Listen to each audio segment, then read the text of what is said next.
Why artificial sweeteners ain't bad for you, but you have to consider the following. My name is No BS Nutrition, and I discuss about nutrition and training a little bit here and there. I want to provide you information and show you what's the best course of action that you could take today. I try to make this easier by explaining what's the best ways you could do and what things are not bad or good, how social media categories things like black and white. Some things can be in the middle. So you guys have to keep in mind. But while artificial sweeteners ain't bad for you, they aren't bad, but artificial sweeteners a lot of artificial sweeteners can cause cravings, especially on a diet. If you're doing a diet, they recommend you have diet sodas, blah blah blah, all this stuff. It's not the artificial sweeteners ain't bad. I'm talking about the psychology and how your gut will represent, like how your body will trigger a craving. Because if you have something sweet, especially making these high protein recipes, low fat diets out there, they use a lot of artificial sweeteners. They ain't bad for you in a sense, but overconsumption might trigger you to crave those foods even more. So, like say for example, eating chicken breast, ground beef, and rice is not sexy, but if someone on the internet said, hey, you can eat this high protein Pop Tart, you can eat this high volume shake, they might put a lot of artificial sweeteners in there. And those things don't have the micro to micronutrients to give your body a better body composition. It won't make you fat per se, especially when you're on a calorie deficit, but it doesn't give you the right nutrients to build that muscle, keep that muscle, or to actually facilitate growth in some aspects. And those things are literally just sweetened low calorie desserts. They're not per se healthy just because they have protein in it. If you take a protein bar that's 500 calories, that's like two candy bars right there. Same amount of sugar, same amount of anything. Oh, they use artificial sweeteners, so it's okay. No, it's the same. It's pretty much the same thing. What I'm trying to say is just because something's labeled high protein, low fat, and they might use a lot of artificial sweeteners like um, stevia, sucralose, all these artificial sweeteners that can cause cravings and make you want to crave on other foods like Pop Tarts, cakes, and Diet Coke could be one of the examples. For me, for example, I used to drink 6 liters to 2 liters a day because I just crave artificial sweeteners. My body wanted more because I was spiking up my glucose so much with these artificial sweeteners, and my body just got so used to artificial sweeteners I just want more of it. And it was like, and I translate that to my diet before of high protein, low fat recipes. I wasn't getting the micronutrients that I needed. I was just bloating up my stomach to be full, and I also wasn't receiving muscle growth because my training program at the time was bad, but my nutrients wasn't good. I was eating low fat, like 50 grams, not even 80. It was ridiculous. I wasn't even on a diet. So you guys have to consider that fact that artificial sweeteners ain't bad per se themselves. Doesn't really cause cancer. And this is a study out there. If you drink 20 Diet Cokes a day consistently for 20 years, it could cause cancer. But the sun causes cancer. Way more than that. Excuse me.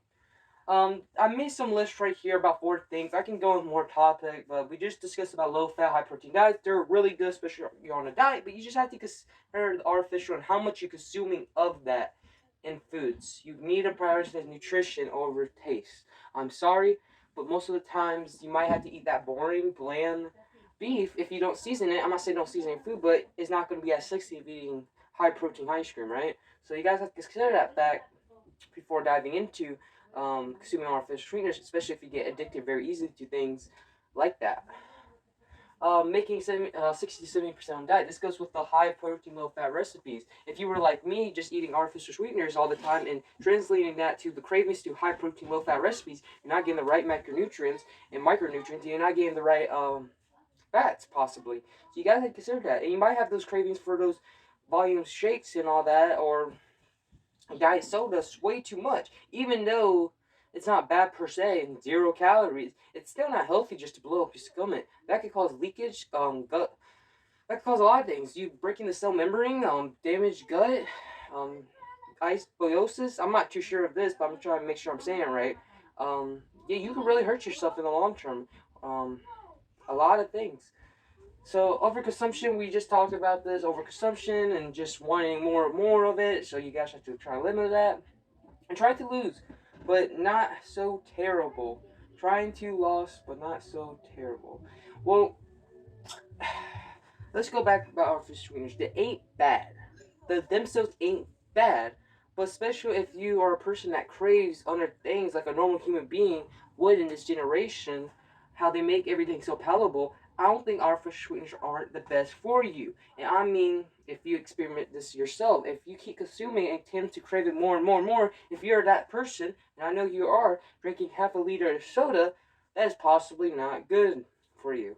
It's not the artificial sweeteners, but it's just the amount of consumption you are drinking every day, bloating up that stomach, mentally inside college, like mentally just doing it over and over, just because of a taste or the fake sweetness, I would like to call it, of that taste. You might want to eat more refined sugars and get those macro and micronutrients from those instead, so you might recuperate those minerals than just trying to put sugar every time.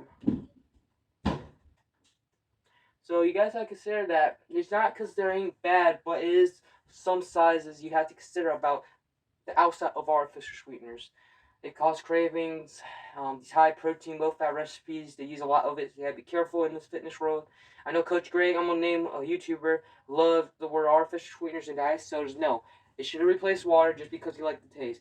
I fall from that trap. Now my gut, I probably damaged my cell membrane of my gut. I have bloating, hives, all these things I did when I was 15, 14, eating low fat, probably messed up some hormones, but luckily I'm still growing, so, but still, I probably did. I'm not too sure, but I probably messed up a lot of things and damaged a lot of things, and I'm probably going to find out later on, but I know now what I can do, and now I used to drink 6 liters a day. I take it down to about maybe 2 cans, 3, if I really need it, a day. I'm not even dieting, but is limiting the amount I'm intaking. And some of these things that has aspartame and all that stuff has caffeine. So like the sodas, you have to be aware of that. That could cause cravings, even with the erythritol in it and the aspartame and everything else. These artificial sweeteners ain't bad for you. I would actually recommend it if it helps you on your diet. It just helps you stay alive, or it's just a fun thing to drink without the 0-calorie option. But with the higher calorie option, of course. But I want you guys to consider the mental and how you over time consume more and more of it. You will want more and more of it. I don't know why, but it could probably do with many factors, like you eating less fruits, and now you're replacing the fake sugars with less refined sugars, and you're not consuming that, or natural sugars, I mean, um, you're not consuming that. So I just want you guys to think about consuming too many artificial sweeteners, even from diet sodas. Well, this is it about the video. If this video was helpful for you and you actually learned something, please comment below a question or share to a friend who needs this. They're probably drinking 6 liters a day like I was. Probably need it. Probably have a problem. Like a comment, and bye.